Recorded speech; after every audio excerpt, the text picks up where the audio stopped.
So here's a quick update on where I am at the moment.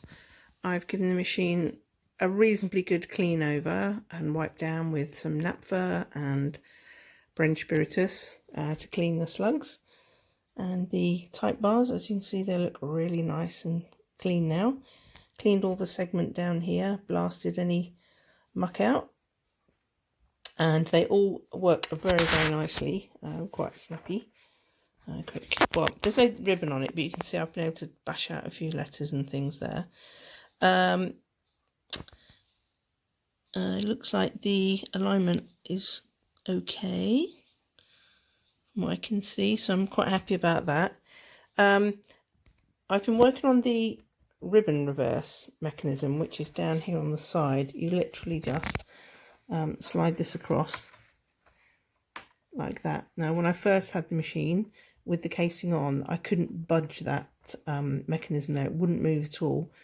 So when I lifted up the machine underneath and looked at it, just fiddled around and just wiggled a few things, and the bar across the bottom seemed to activate. Just have a quick look underneath.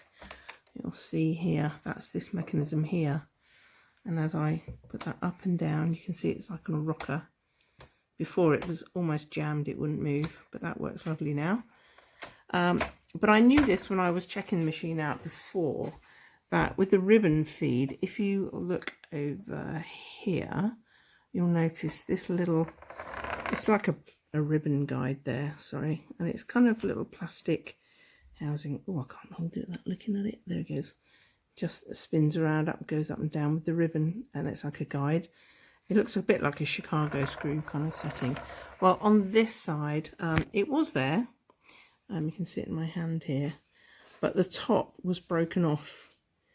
So my next challenge now is to either try and fabricate something to fix that, or look for something like almost like a Chicago screw to fix that little piece. And yeah, this is what I I probably could get somebody to 3D print that once coronavirus is over. We've got a local shop that does 3D printing, and they could probably make that very, very easily, that little piece. But I might have a look around and see what we've got and see if I can make something of that diameter. Maybe I've got some screws or something, I don't know, or tubing or something, but I might try and fix that. So that's going to be another tinker. So at the moment the cleaning part is going very well, and I think mechanically, yeah, if you look up close you'll see the paper bale rollers. Can you see how flat that is? So when that was stored in a box, there's like well, it was just pressed down like that, and you can see, poor old thing, that's no good to man or beast. So I've got some rubber that I'm going to try and cut out, drill a hole through, and see if I can slide it onto there.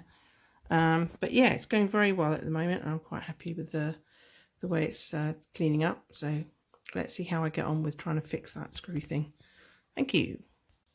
Okay, so in my video yesterday, I gave you an update on my Mercedes, and I explained that this little plastic ribbon guide, unfortunately it was broken on one side. You can see the top's gone. Oh, will it focus? No, there we go.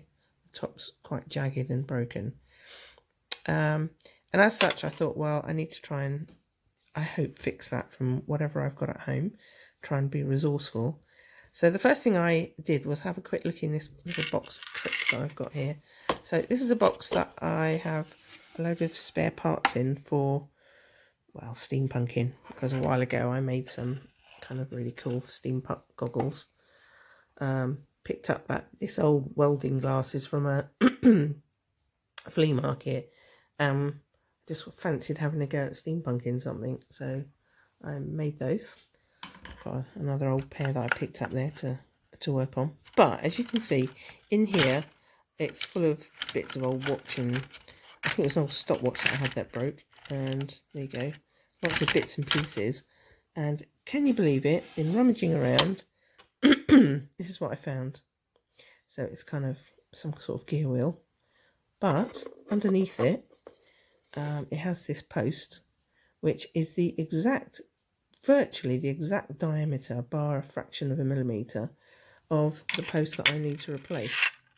You can see there. Sorry, very pretty. So the internal diameter is perfect for the screw that has, the little pin that has to hold into there.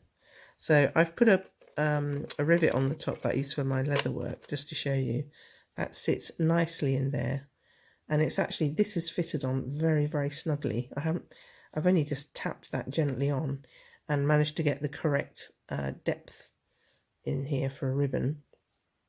And I really like that that rivet has got that smooth rolled edge, so that, you know, it won't damage the ribbon as it pops up and down when you're typing.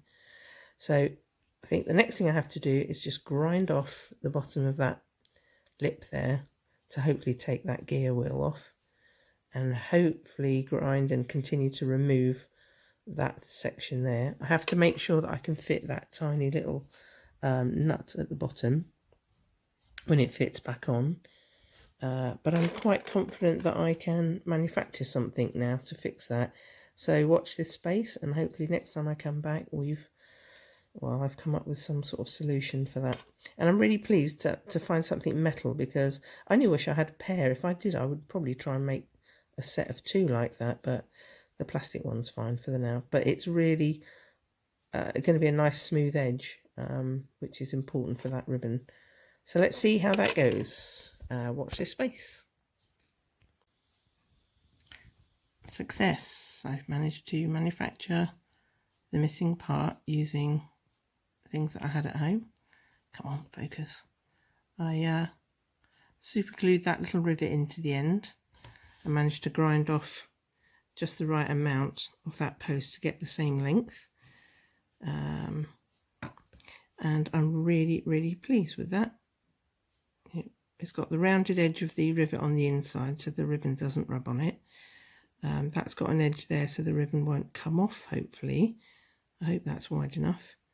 So now I'm going to install it and try it out and see if it works okay.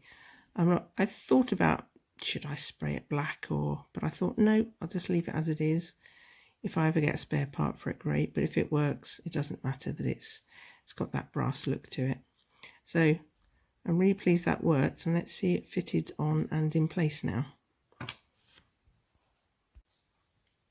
So there it is, fitted in place. Very happy with that. That's one job done on this machine. Now my next task is to work on this, to try and replace these flat bales, rubber rollers on here, because that's really bad. So I managed to get the screw off that end. Of course, I've got a very stubborn one here. That's my next job, trying to get that off. So I'm really pleased with the outcome of that. I'm glad that it works. So as ever, on to the next part. Thank you.